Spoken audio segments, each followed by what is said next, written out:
자, 여러분들에게 다 아는 자료를 보여드리겠습니다. 조금 후대 일이지만 이 자료가 중요하기 때문에 보여드리는데요. 삼국지에 보면은 소수에 위탁한 소수맥, 대세에 있는 대수맥, 이게 나오지 않습니까? 다 아시는 거죠? 삼국지의 기록을 토대로 해서 다시 쓴 책이 후한서죠. 거기 고구려전에 보니까 구려맥이란 말이 나와요. 계속해서 나오는 맥입니다. 그리고 한세는 고구려를 지칭해서 예맥을 사용한 사례들이 드러나고 있고요. 그 다음에 또 얘기했습니다. 만발발자 유적은요, 통화지역이에요. 그런데 여기가 발굴이 되면서 연구하고 이때 고구려는 맥족이다, 이런 견해들이 나오는데 사료를 보게 되니까 맥이란 용어도 등장하고요. 맥오랑캐죠. 맥인, 맥아, 알죠? 그러니까 이런 것들이 다 고구려를 지칭하는데, 그렇다면은 결국 고구려는 맥의 후계자다, 이렇게 주장하는 겁니다. 그래서 기본적으로 많은 사람들이 사실은 예맥이 고조선계의 주민이었다는 것을 주장하고 있는 거죠. 고조선 실체를 얘기하는 겁니다. 고조선이 있었다면 주민이 있었고요.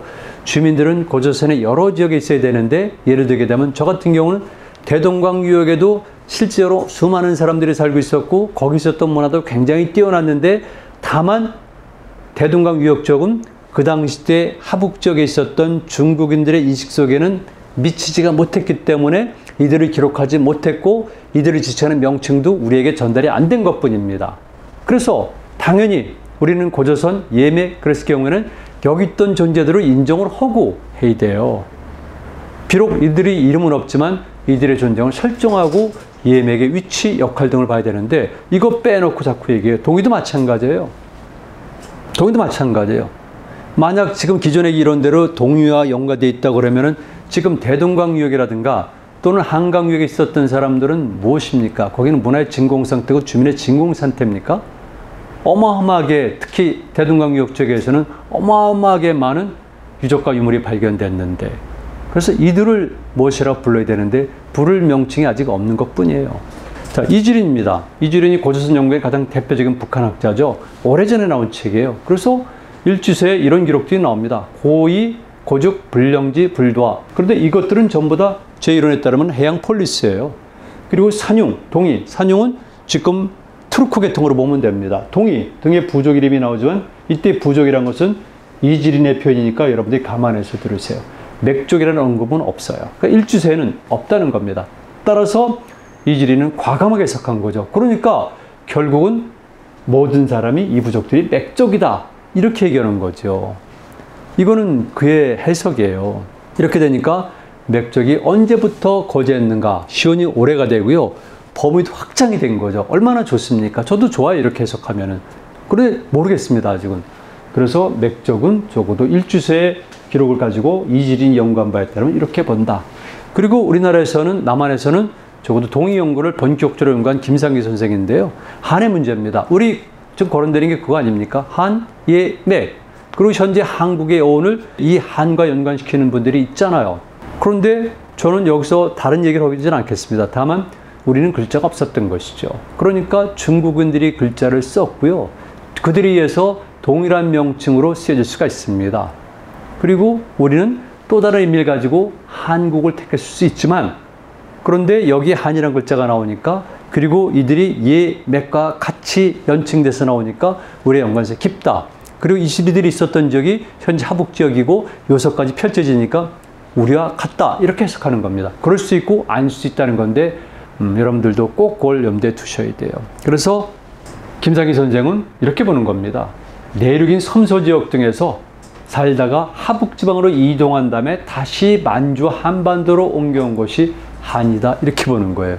그래서 한, 예맥, 이동거라는 논문도 있는데요. 그러니까 한은 서쪽에서 온 집단으로 보는 겁니다. 이럴 때는 북서쪽이 아니라 서쪽에서 온 집단으로 보는 거죠. 그리고 그 시기에 한과 비슷한 지역에 살고 있었던 맥과는 어떤 관계에 있었을까? 이건 잘 모르는 거죠. 그런데 이런 기록이 나오는 거죠. 시경에 보니까 한후가, 이때 후라는 것은 제후잖아요. 그러니까 이거 염두에 두세요. 한후가 연, 한, 퇴, 맥을 다스렸다는 겁니다. 이때 연이라는 것은 지금 하북을 중심으로 한 지역에 있었고요. 그 다음에 한, 퇴, 맥 그러는데 퇴와 맥은 보통 같은 것을 지칭하는 것을 보는데 여기서는 일단 한태맥을 다스렸다는 식으로 되어 있어요. 그리고 이때 한은 바로 수경기에 따르면 방성현, 지금 하북에서 요동으로 가는 그 언저리인 방성에 있었다고 얘기를 하는 겁니다. 그래서 중학자들의 예맥에 대한 정리를 해드리는데요. 여러분들은 이 제 말이 중요한 것이 아니라 이 PPT 파일을 활용을 하세요. 그래서 비교적 사료의 기록들을 많이 뽑아낸 거니까 제 말이 혼란스럽고 빠르고 또는 어지럽다 할지라도 천천히 PPT 파일을 활용하면 이해할 수가 있을 겁니다. 중국학자들의 일반적인 견해를 보면 예맥의 명칭은 예, 위, 예 이렇게 쓰여지는 겁니다. 그래서 이런 글자, 이런 글자, 이런 글자 이것도 글자도 달라요. 또 맥은 이렇게 각각 다른 글자들로 사용이 된 겁니다. 그리고 예라는 명칭은 비교적 늦게 나타난다 이렇게 얘기하고, 그리고 예맥이 합쳐져서 하나의 종족 명칭으로 된 것은 바로 시의 대하 한 편에서 나온다 이렇게 되는 겁니다. 이해되시죠? 그래서 예나 맥은 중국 사람들이 기록했기 때문에 한자음 때문에 다양한 명칭으로 사용이 됐다는 겁니다. 맥은 이렇습니다. 자, 고전에서는 이런 얘기를 해요. 명이, 맥이, 먹이, 무기 등장하잖아요. 이렇게 중국 사람들이 이자를 붙이는 게 많아요. 이렇게, 이렇게, 이렇게, 이렇게 여러 명칭이 있는 겁니다. 그러니까 우리가 있는 것은 동의만 있는 것이 아니라 많은 것들이 이렇게 일한 명칭으로 불려지고요.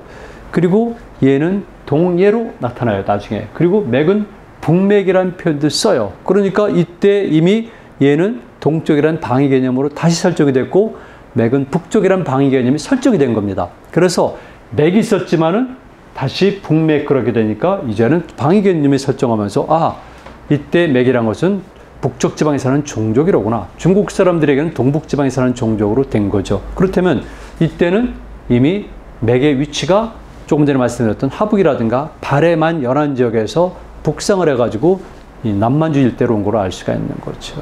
뭐 보시는 것처럼 많습니다. 예맥에 대해서도 이렇게 다양한 명칭으로 불려지고 있거든요. 이가 많아요. 그 중에서도 여기에 있는 백민이라는 거죠. 이 백민은 맥곡으로 인식되었다고 합니다. 제가 사료의 기록을 정리했습니다. 요건 지금 읽을 수가 없죠. 그래서 나중에 여러분들은 이렇게 제가 여기도 있지만은 이런 빨간 글씨를 보면 되는 거고요. 요거는 사료로 여러분들이 활용하시면 됩니다. 각각의 사료에서 나온 것을 뽑아서 문장, 연결된 문장이니까 이걸 보면은 아, 이렇게 예와 맥에 관해서는 이런 식으로 중국 역사에 기록이 되어 있구나 보면 됩니다. 물론 그 이외에도 많은 학자들이 연구를 하다 보니까 수상하게 있는데 중국에서 청나라에 이르기까지 연구들을 많이 했고 그 이후도 연구를 많이 했고 우리도 마찬가지인데, 그것이 아니라 예와 맥이 존재했던 시대 아니면 그 직후 시대에 쓰여진 사료들이 중요한 거니까 여러분들 이런 사료를 중심으로 해서 보시면 되는 거예요. 그래서 중국학자들이 이런 것을 근거로 해가지고 설정을 하는 겁니다. 뭐 비슷한 얘기입니다. 넘어가겠습니다.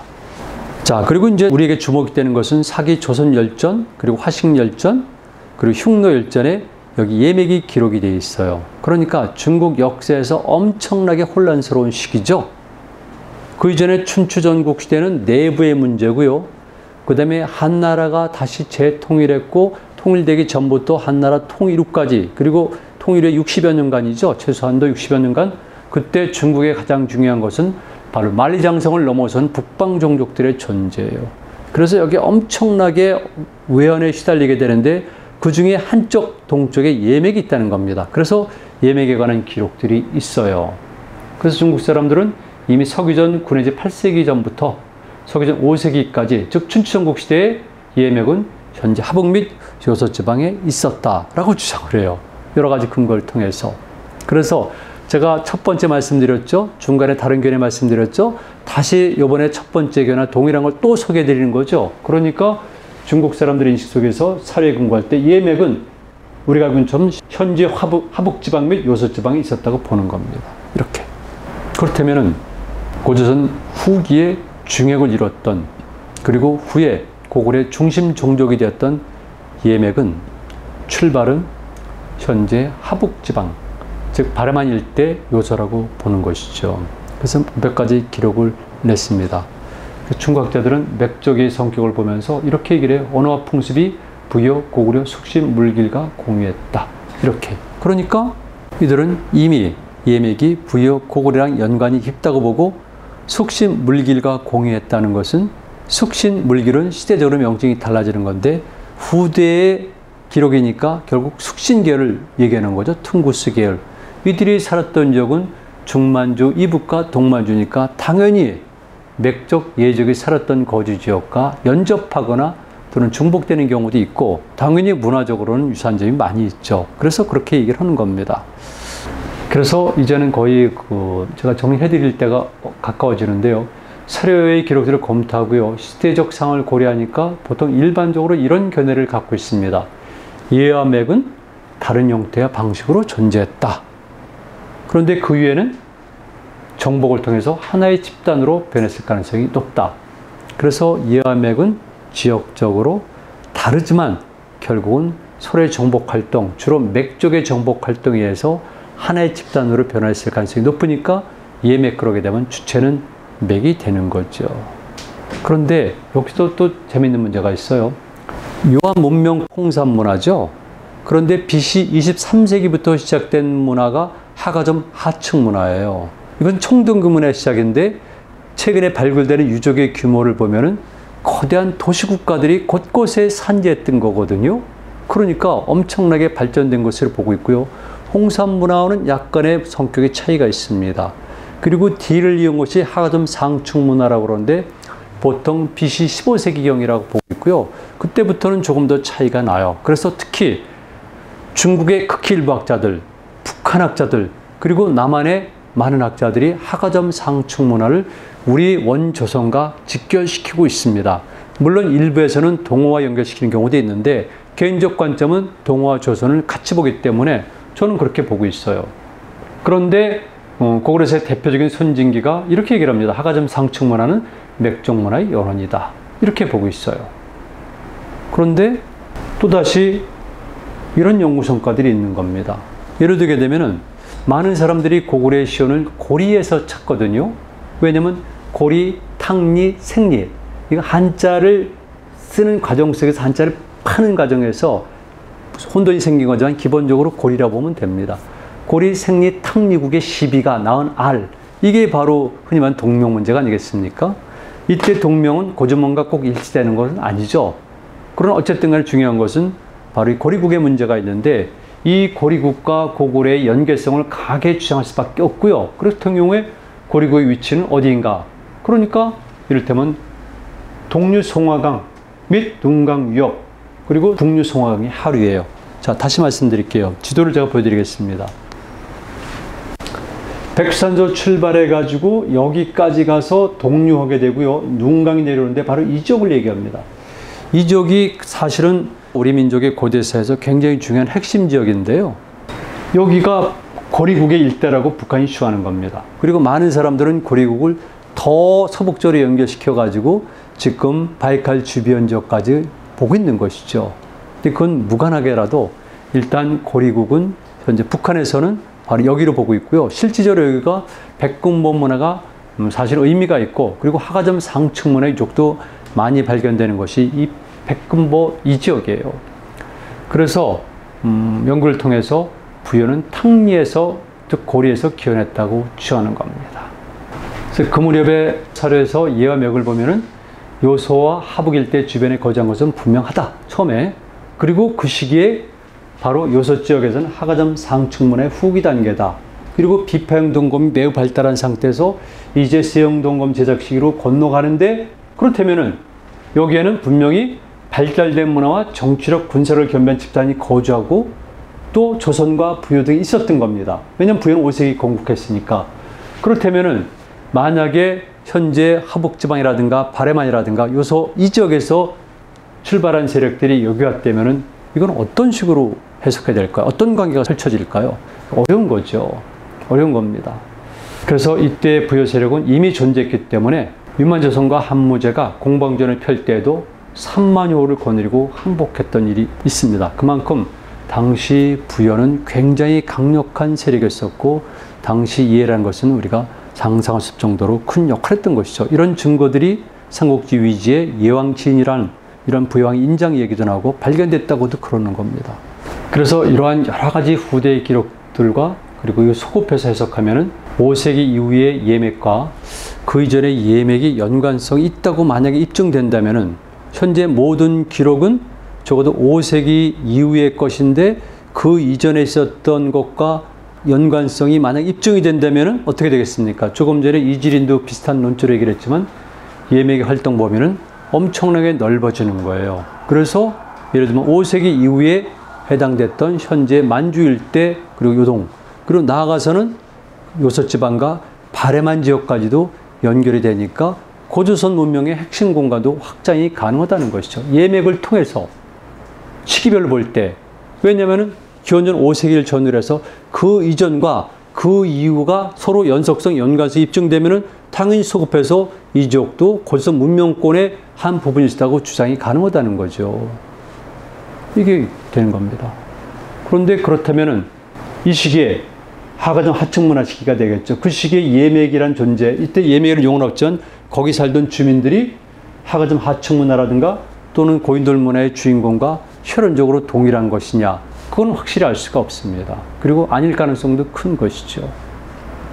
그래서 이 문제는 동의와는 별개로 예맥의 문제는 기원전 5세기 이전에 또는 기원전 10세기 이전에 이 지역에 살았던 사람들이 그 동쪽에 있었던 요소라든가 또는 요동에 있었던 고인돌 문화 집단 또는 하가점 하층 문화 집단과 혈연적으로 동일하다는 것은 아니죠. 즉 새로 들어온 집단일 가능성이 많은데 그럴 경우에는 조금 전에 몇 학자들이 얘기했듯이 서쪽에서 이동했을 수도 있고 아니면 서북 쪽에서 이동했을 수도 있다는 겁니다. 그래서 그들이 가지고 있는 문화의 성격은 우리가 일반적으로 상정할 수 있는 북방 초유목문화적 성격도 있을 수 있다, 이렇게 보는 거죠. 실질적으로. 그래서 요소 지역부터 한반도 서부까지는 비파형 동검도 있고 돌무지 무덤이 나타나고 우문토끼 등이 출토되는데 특히 돌무지 무덤 이런 거 같은 경우는 바로 이렇게 새로 들어온 집단 서북쪽과 연관된 것을 증명해 준 거라고 보는 겁니다. 그런데 이 시기에 저는 한반도 서북부 지역에서도 총동기 문화가 굉장히 높은 수준을 발전했고 그것은 요소 요동지방과도 다르거든요. 그것도 꼭 염두에 둬야 됩니다. 자, 북한이 종합적으로 이렇게 예맥의 활동 범위를 설정했는데요. 이거는 초기 단계가 아니라 우리가 말하는 BC 5세기 이후에 이 시기에 예맥의 활동 범위를 설정했는데 굉장히 말이 복잡해요. 여러분들은 이 PPT를 통해서 보시기로 하고요. 제가 설명을 그냥 해드릴게요. 자, 보시면 알겠지만 이 지도를 가져왔습니다. 그래서 그들은 송화강과 흑룡강이 만나는 지역이죠. 이런 지역에서 서쪽으로 가가지고 흥활령으로 해서 흥활령 서쪽, 그래서 다시 돌아 내려와 가지고 여기 박작성 얘기가 나오거든요. 압록강 하구죠. 현재 단동 바로 상류 지역인데 여기를 거쳐서 쭉 남쪽으로 오니까 청천강이 있고요. 청천강에서 동진을 해가지고 강릉 북쪽으로 옵니다. 그래가지고 다시 북상해가지고 연해질 거쳐가지고 단단대령 거쳐가지고 이렇게 오는 것. 이런 범위를 당시 예맥의 분포 범위라고 설정하고 있습니다. 다시 보여드리면요, 이 문장이에요. 여러분들이 보시는 것처럼 이렇게 예맥 활동 범위를 선정하는데 제가 지명을 표기하는 데서 약간 혼선을 일으키고 있어요. 확실히. 그런데 북한 학자들의 주장은 현재 만주 전체, 북만주의 가장 윗부분 일부를 빼놓고 만주 전체를 예맥의 활동 범위로 보고 있는 겁니다. 보시는 것처럼 이렇게. 동해안을 북상해서 풍계호의 동해가에서 서쪽으로 간다. 그러니까 연해조 남부 지역을 다 포함하는 이런 넓은 범위의 예맥종족들이 살고 있었구나. 이렇게 북한은 주장하는 겁니다. 지도를 보여드리죠. 중국 학자들도 거의 유사한 견해를 갖고 있어요. 그래서 예를 위주로 한 동옥조와 예 집단은 두만강 이남, 한강 이북의 해안가 지역에 있었다. 그러니까 중국 학자들도 북한 학자들과 거의 유사한 겁니다. 그래서 이 시기에 보게 되면은 이렇게 예맥의 활동 범위는 현재 한반도 북부 지역부터 해서 만주 일대 전체 그리고 유화를 넘어가는 지역까지 보고 또 그 전에는 유화를 훨씬 넘어가서 현재 하북지방과 바라만 일대까지도 보고 있는 겁니다. 자, 제가 예맥을 구성한 주민들의 성격을 제가 정리를 해드리겠습니다. 첫 번째, 요소 지역이나 바레만에는 용산 문화의 후예들인 이가 있었습니다. 동의관이 이가 있었고요. 이들은 은혜의 주체 세력인 요소지방의 하가점 하층 문화의 담당자들과 섞인 겁니다. 그리고 기원전 11세기경에는 은나라가 멸망하고 주나라 성립되고 북방 종족들이 계속해서 내려오게 되니까 동아시아 세계의 활동 범위가 확장이 되고 인식이 확장되고 국제 질서가 재편이 되는 겁니다. 그래서 지난 시간에 얘기했던 것처럼 이렇게 해안가를 중심으로 해가지고 주민들이 살고 있었는데 그들이 동일한 이름으로 다시 등장하게 되는 것이죠. 그런데 그 중에서도 요하를 기준으로 해서 요소 이동의 주민들은 비파형 동검 문화를 이용했는데요. 물론 요소 지역에서도 비파형 동검이 발견되고 있지만 주로 요동지방에서 비파형 동검이 발견되죠. 이들은 비파형 동검 문화를 이용했고요. 그 다음에 무덤 양식은 석감묘, 돌무지 무덤, 모문토기를 사용한 겁니다. 그들이 주로 고조선의 핵심 종족이 됐는데 그중에 일부가 사료에 등장하는 예맥이라는 겁니다. 비교적 늦게 사료에 이름이 등장하지만 그 이전에 살았던 주민들을 거슬러 올라가면 일부 사람들의 견해처럼 높게는 BC 9세기, BC 7세기, 아니면 BC 5세기 이렇게까지 올려볼 수가 있는 거죠. 그리고 이들은 다른 길을 통해서 여러 차례에 걸쳐가지고 내려오는 겁니다. 어디로? 송화강 수계를 따라서 내려오거나 아니면 동몽골에서 이쪽으로 오게 되는 것이 이렇게. 그리고 고고학적 유물의 분포들 보니까 이들 일부 세력은 한반도 북부로도 내려갔고 일부는 다시 동쪽으로 내려가니까 많은 사람들이 그 이후의 역사 기록을 가지고 동해의 위치를 현재 강릉 지변적으로 본 것이죠. 그리고 춘추 전국시대 후기죠. 제나라와 연나라가 팽창하는 과정 속에서 이때 예맥이 후퇴하는 겁니다. 요소를 후퇴하면서 조선과 밀접한 관계를 맺고 있고 그리고 역시 주민들이 섞이는 거죠. 즉 요소 지역 주민들과 그다음 요동 및 한반도 서북부 주인들이 서로 만나는데 그들은 일반적인 견해에 따르면 동일한 문화권이다. 그리고 유사한 혈연이다. 그리고 다소 차이가 있는 언어를 공유한 정치 공동체였을 가능성이 매우 높다. 이건 제 주장입니다. 정치 공동체였을 것이다. 오늘 강의 첫 부분에 말씀드렸죠. 국가와 그 다음에 종족, 부족 등등은 또는 도시국가는 구분해야 된다고. 그래서 경우에 제가 얘기하는 것은 이렇게 바레만부터 시작해가지고 쭉 현재 한반도 북부 지역까지 연결된 이 주민들은 시대에 따라서 약간 차이는 있겠지만 기본적으로 동일한 문화, 혈연적으로도 유사하고요. 그 다음에 언어가 약간 차이가 있겠지만은 기본적으로는 정치 공동체였다고 설정을 하는 겁니다. 그러니까 당연히 그들은 고조선 문명권에서 고조선이라는 정치적 실체 속에서도 상당히 중요한 부분을 차지하고 있는 거죠. 그래서 이렇게 얘기해요. 비록 통일국가는 아니었지만 중국 쪽의 은나라나 주나라처럼 또는 후대 삼한의 국가처럼 다수의 국가들이 공존했을 가능성이 높습니다. 그래서 예맥으로 표현된 집단들은 이렇게 조금 전에 말씀드린 대로 이런 넓은 지역에 있으면서 정치 공동체였지만은 종족 공동체, 문화 공동체의 성격도 가지고 있고 그리고 핵심이 현재 우리와 연결되기 때문에 저는 이들을 정치 공동체 그리고 우리 민족 국가의 가장 중요한 핵심 중핵 종족으로 보는 겁니다. 결론은 이겁니다. 실질적으로 많은 분들이 동일을 주목했는데 비록 늦은 시대에 종족 명칭이 등장하지만 저는 우리 민족 또는 고조선이라는 정치 공동체의 중요한 구성원들은 예맥이라고 보는 겁니다. 따라서 예맥에 대해서 관심을 보실 거죠. 그리고 후기에 가면은요, 고조선 문명권의 후기, 즉 고조선의 후기, 즉 유만조선 시기에 가게 되면은 조선과는 거의 병렬적 관계에 있어요. 그러니까 조선이라는 국가가 있지만은 그 같은 정치 공동체라든가 문화 공동체라든가 이 속에서도 부연한 존재는 따로 있는 겁니다. 그런데 이들은 좀 병렬적 관계예요. 병렬적 관계. 그래서 서기전 2세기경 무렵에 말 그대로 유만조선과 갈등을 벌이게 되는데 그거는 의미가 있죠. 유만조선이 그 전에 쓰던 조선을 정통으로 계승했고 그 지역의 모든 것을 그대로 계승했다면 부여는 병렬적 관계가 아니라 편입됐거나 아니면 그 체제 속에 있는 건데 유만조선이라는 것이 등장하니까 그때는 유만조선과 그 전에 쓰던 부여의 관계는 갈등 관계라든가 경쟁 관계 될 수도 있는 것이고요. 만약에 유만의 성격이 불분명하거나 우리와 무관하다면은 당연히 부여와 유만과는 갈등 관계가 연출이 되겠죠.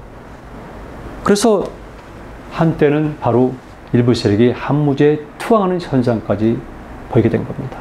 결국 부여인들은요, 결국 예맥족들이죠. 국권을 보존하면서 고조선 문명권의 중요한 구성원이 되었습니다. 그런데 핵심 세력이 붕괴된 다음에는 그 대체하는 집단으로서 흔히 말하는 예맥계 세력들이 주체가 되는 것이죠. 그래서 고조선 문명을 계속 발전시키는 역할을 하게 된 건데 거기에 주체가 된 것은 바로 마지막에는 고구려가 되는 겁니다. 그래서 흔히 말하는 범부여계가 고조선 문명권의 마지막을 장식하고 다시 계승했고, 범부여권에서 가장 대표적인 세력이 고구려였던 것이죠. 그리고 고구려는 보통 예맥 그러지만은 그중에 특히 맥과 더 가까운 것입니다.